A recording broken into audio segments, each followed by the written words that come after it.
Good morning, everyone. On this solemn day, I recall that the first order of business for members of Congress is the solemn act to take an oath to protect and defend the Constitution of the United States. There's great respect and gratitude that I thank the chairs of the committees, the 6 committees who have been working to help us honor our oath of office. I also want to thank the staff of those committees and the committee members for all of their work over this period of time to help us protect and defend. I want to thank the Chairman of the Judiciary Committee, Mr. Nadler, Chair of the Intelligence Committee, Mr. Schiff, Chair of the Ways and Means Committee, Chairman, all of these chairmen, Chairman Richie Neal of Massachusetts, the Chair of the Foreign Affairs Committee, Eliot Engel of New York, the Chair of the Financial Services Committee, Maxine Waters of California, the Chair of the Committee on Government Reform and Oversight, Congresswoman Carolyn Maloney. I also want to acknowledge the important work that was done by our dear and departed, may rest in peace, Elijah Cummings as chair of the Oversight Committee. Now pleased to yield to the distinguished chair of the Judiciary Committee, Mr. Nadler.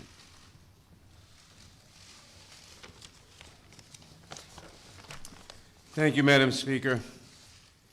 Over the last several months, the investigative committees of the House have been engaged in an impeachment inquiry into President Donald Trump's efforts to solicit foreign interference in the 2020 elections, efforts that compromised our national security and threatened the integrity of our elections. Throughout this inquiry, he has attempted to conceal the evidence from Congress and from the American people. Our president holds the ultimate public trust.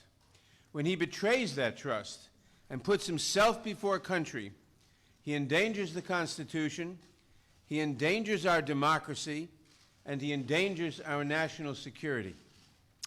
The framers of the Constitution prescribed a clear remedy for presidents who so violate their oath of office.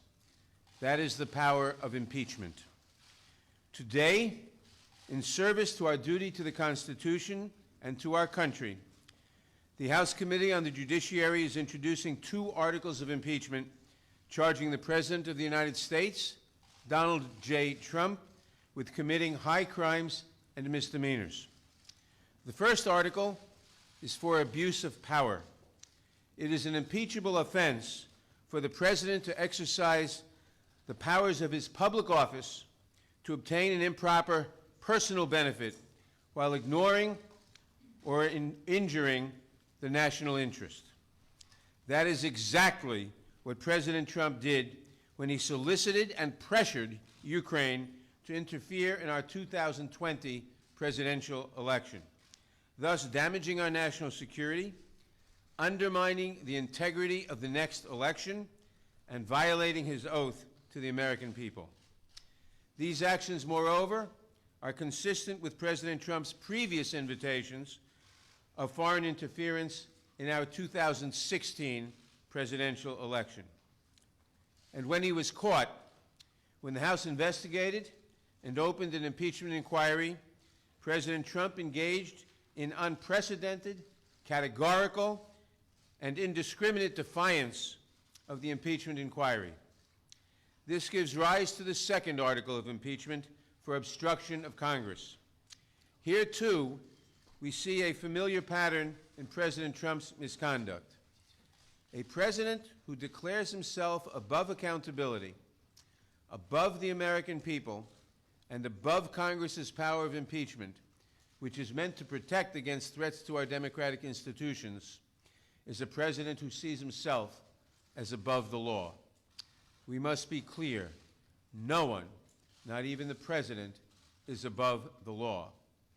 I want to recognize the great contributions of the investigative chairs, particularly Intelligence Committee Chairman Adam Schiff, Foreign Affairs Chairman Eliot Engel, Committee on Oversight and Reform's former chairman, the late Elijah Cummings, and its new chairwoman, Carolyn Maloney, Financial Services Chairwoman Maxine Waters, and Ways and Means Chairman Richard Neal, who helped lay the foundation for the articles we are introducing today. I also want to thank my Judiciary Committee colleagues who were critical in our work to hold the President accountable and in the drafting of these articles. Later this week, the Judiciary Committee will meet to consider these articles of impeachment and to make a recommendation to the full House of Representatives. We do not take this action lightly, but we have taken an oath to defend the Constitution. And unlike President Trump, we understand that our duty, first and foremost, is to protect the Constitution and to protect the interests of the American people. That is why we must take this solemn step today. Elections are the cornerstone of democracy and are foundational to the rule of law. But the integrity of our next election is at risk from a president who has already sought foreign interference in the 2016 and 2020 elections and who consistently puts himself above country. That is why we must act now. I want to turn now to Chairman Schiff, who will explain the evidence that supports these articles and the need for us to act with such urgency today.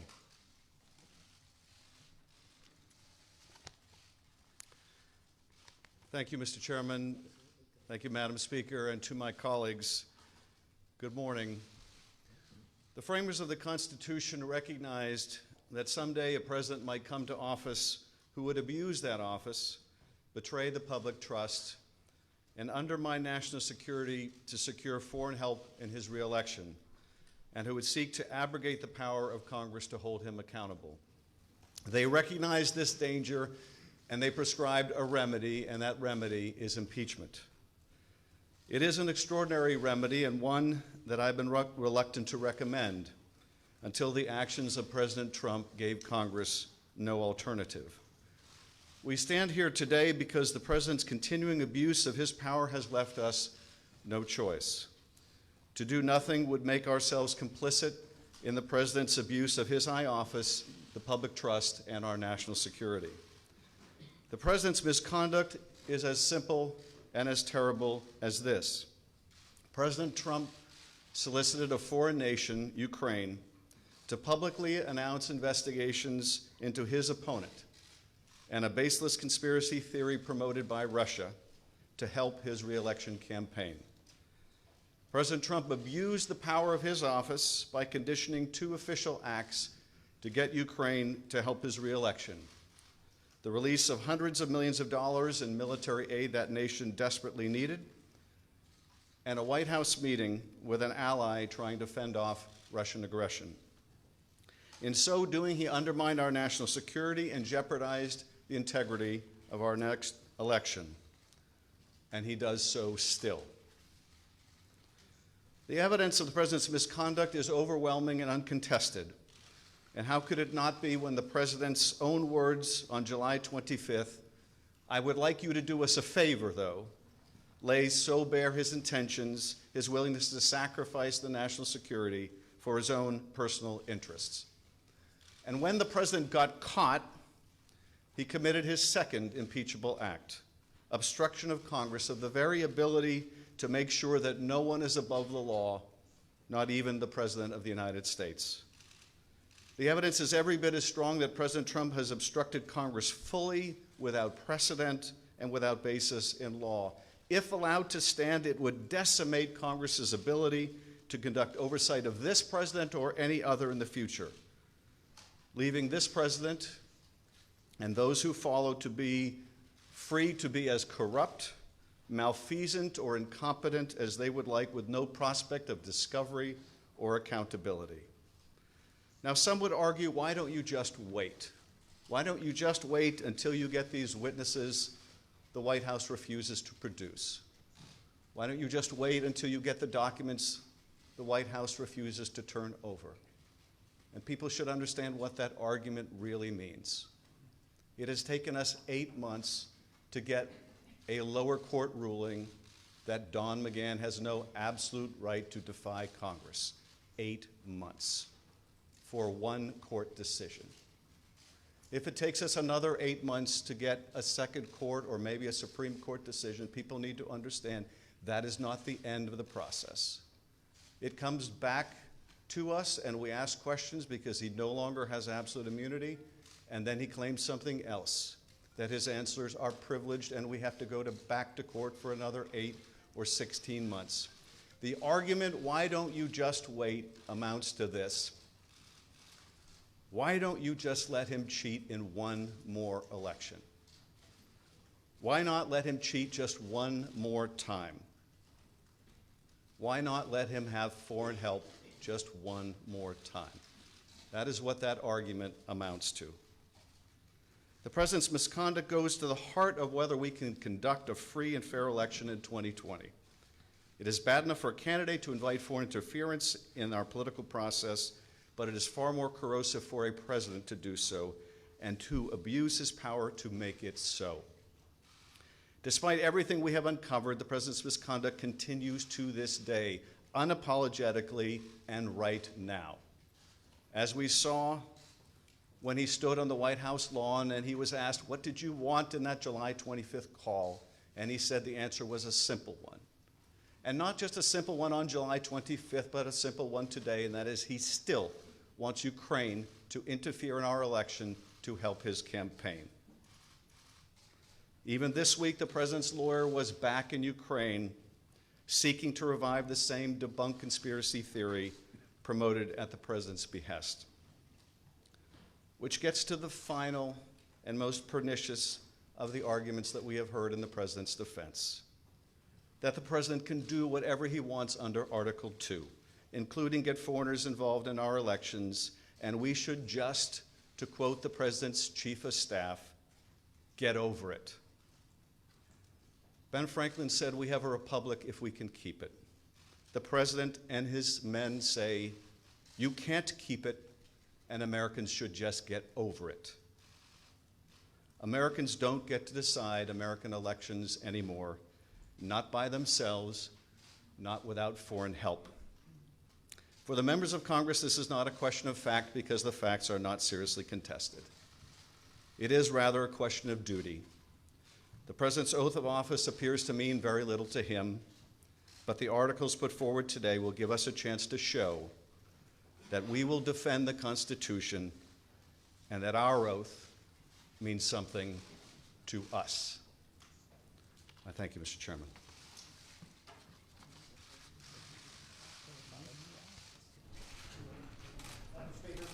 Speaker, why not include the Mueller report? That's obstruction of justice. Why not include that?